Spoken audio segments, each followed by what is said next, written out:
You ever crack open a can of iced tea and think, man, I wish this had a little Ozzy Osborne in it? No? Well, someone did, and now they're $450 lighter and one sip closer to cloning the Prince of Darkness. This week on Fireside News, people are fighting over Ozzy's backwash, a bride bails on a reception to crowd surf at a country concert, and a man tries to cook turkey with tequila and nearly blows up his entire kitchen. Oh, and somewhere in Miami, a tortoise just became a dad for the first time at 135. If that sounds like a fever dream, buckle up, because this is the most unhinged highlight reel of the week, and you won't believe what's coming next. You ever look at a can of iced tea and think, man, I wish that had a little Ozzy Osborne in it? No? Well, someone did. Actually, 10 people did. Liquid Death just sold 10 empty cans that were personally chugged by the Prince of Darkness himself. What's the pitch? They contain trace amounts of Ozzy's DNA. And the price? $450 a can. And yeah, they sold out immediately. Each can came autographed, which makes me wonder how many of these buyers are hardcore collectors and how many are just hoping to grow their own personal Ozzy in a bathtub. Ozzy, of course, had the perfect quote, too. He said, ooh, clone me, you bastards. And honestly, I'd pay to see a whole group of Ozzy clones try to navigate self-checkout at a Walmart or figure out a TikTok filter.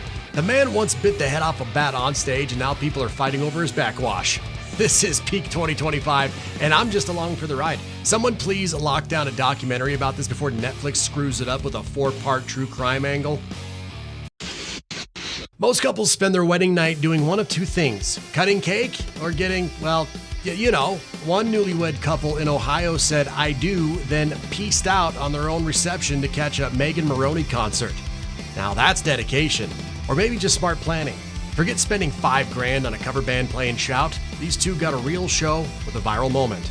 During the concert, Megan sang "Girl in the Mirror," and the whole arena lit up with phone flashlights. The bride and groom danced right in the middle of the aisle in the full wedding gear, surrounded by thousands of strangers who were probably low-key jealous. TikTok ate it up, too. It's like a Hallmark movie, but with better lighting and less fake snow. That's your first dance and your honeymoon memory rolled into one, baby. Who needs a DJ when you got a stadium crowd? If you're looking for new ways to spice up dinner, maybe don't start with this one. A guy in Wisconsin tried to make a tequila marinated turkey and ended up almost blowing his entire kitchen off the map.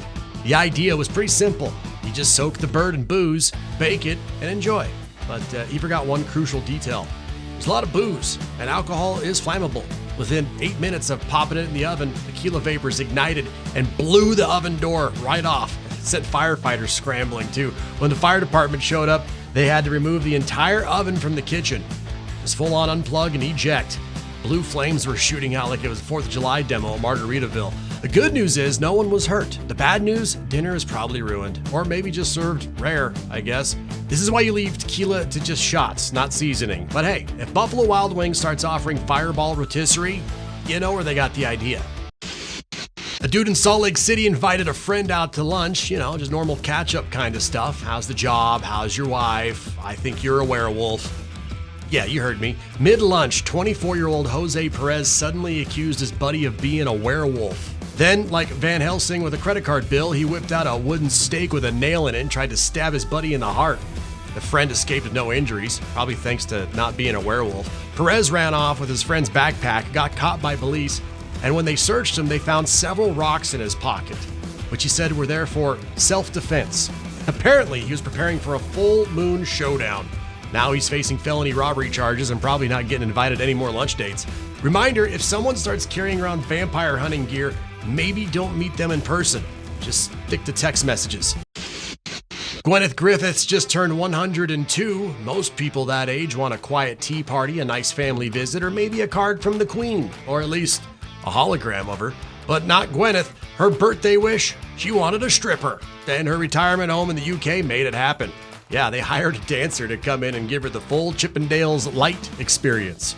Her son said she used to be pretty conservative, but she's loosened up with age and possibly a little dementia. Either way, she's now officially the coolest resident at the facility. The staff even took photos, and let's just say it was more Magic Gwyneth than Magic Mike. Honestly, if I live that long, I hope someone loves me enough to make my ridiculous birthday requests come true. I don't even care if it's a guy in a gorilla suit. Just roll me in the common area with cake and chaos. So imagine being dragged to a themed party you didn't even want to go to and leaving with a year's supply of burritos and minor internet fame. That's exactly what happened to George Gontas, a 42-year-old lighting designer who works The Daily Show. Over the weekend, a Mexican restaurant in New York City called Sun del North held a Pedro Pascal lookalike contest. Yeah, you know, that Pedro Pascal. The internet's favorite Chilean daddy from The Last of Us, The Mandalorian, and your mom's TikTok For You page. George didn't even plan to enter. His coworkers and wife basically bullied him into it, and then boom! Dude walks out with a $50 prize and a year's worth of burritos. Not only did he beat out 26 other wannabe Pascals, he also did it with zero preparation. No props, no acting, just his face and the sheer confidence of a guy who probably hears, "Hey, has everyone ever told you?" At least once a week. His acceptance speech, "Vamos, Pedro.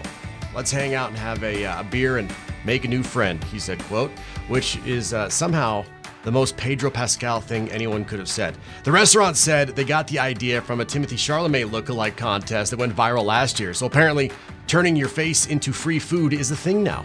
And heads up, if you even vaguely resemble Keanu Reeves or Jeff Goldblum, you might want to start practicing your red carpet wave. The moral of the story, don't underestimate the power of facial bone structure and some good lighting. This guy just scored 365 burritos because he looked like the guy who played Joel and took Baby Yoda across the galaxy. Get ready to feel wildly unaccomplished because a tortoise named Goliath just became a dad at the age of 135 years old. That's right, Zoo Miami posted a Father's Day tribute this week to one of their slowest, but clearly still active residents, Goliath the Galapagos tortoise. He just now got the first-time father badge, 135 years old. Meanwhile, I pulled a hamstring getting out of a hammock last weekend, and this guy's out here making babies. But according to the zoo, Goliath welcomed a new hatchling this month, and honestly, it's kind of poetic. This giant shell tank of a creature has been living his best reptile life for over a century. And just when you think he's winding down, boom, dad mode, right? The zoo staff said Goliath is proof that where there's a will, there's a way. And look, I don't know what the tortoise version of dating apps looks like, but whatever he did, it clearly worked. I mean, give the guy a reality show. I can just see it now. Slow and fertile, the Goliath story, right? And that's not even the only feel-good animal moment of the week. A zoo in Guatemala caught a moment on video where an elephant noticed a gazelle struggling in a pond and jumped in to save it. No hesitation, just grabbed the gazelle by the horn, pulled it out like a lifeguard, and got a round of applause from zoo visitors who were absolutely not expecting a Disney movie to break out in real life. So between tortoise dads and heroic elephants, maybe we just let the animals take the wheel for a while. They're clearly doing something right. Meanwhile, half the people I know can't even remember to call their dad back on Father's Day. Just when you think Dolly Parton has done it all, country icon, philanthropist, theme park boss, vaccine booster queen, she goes and opens a hotel. But not just any hotel. This one's called Song Teller, and it's basically a love letter to Dolly's life, career, and her hair. Set to open in Nashville this coming spring, the Song Teller Hotel will just sit blocks from the Ryman Auditorium and the Country Music Hall of Fame. Now, this place isn't just themed, it's Dollyfied. The hotel is going to feature two entertainment venues, one called Parton's Live, the other called Jolene's, which is great. Yeah, Jolene, finally got something named after her. Let's just hope she doesn't try to take your man while you're checking in. There's also going to be a full-blown museum inside the hotel called Dolly's Life of Many Colors, which might be the most accurate summary of her career ever written. And if you're just looking for coffee, there's a cafe on site named Cup of Ambition. I mean, come on, that alone deserves a standing ovation. But between the rhinestones, the velvet, and the over-the-top Southern hospitality, this sounds like a mix between a luxury resort and a country music fever dream. Dolly Parton is 78 years old and still out hustling the rest of us. She's out here building museums inside hotels, inside of country music meccas, while the rest of us are debating whether to put pants on before noon. So yeah, go ahead and book your 2026 spring break now, because Song Teller isn't just a hotel, it's a spiritual experience, y'all. You think you love your dog? Maybe your cat sleeps on your pillow and hogs your side of the bed? That's cute. But celebrities? Oh, they're playing a whole different game when it comes to pets. And by pets, I mean full-blown animal kingdoms. Let's start with Kristen Stewart, who didn't just adopt a rescue or two. She raised an actual wolf hybrid, and a couple of them actually, and real wolves. Apparently, she had to go to court in 2013 because her neighbor wasn't thrilled about living next to the Twilight Werewolf reboot. But when you got Ice-T, who once had live sharks swimming in his home, I guess that's not really a big deal.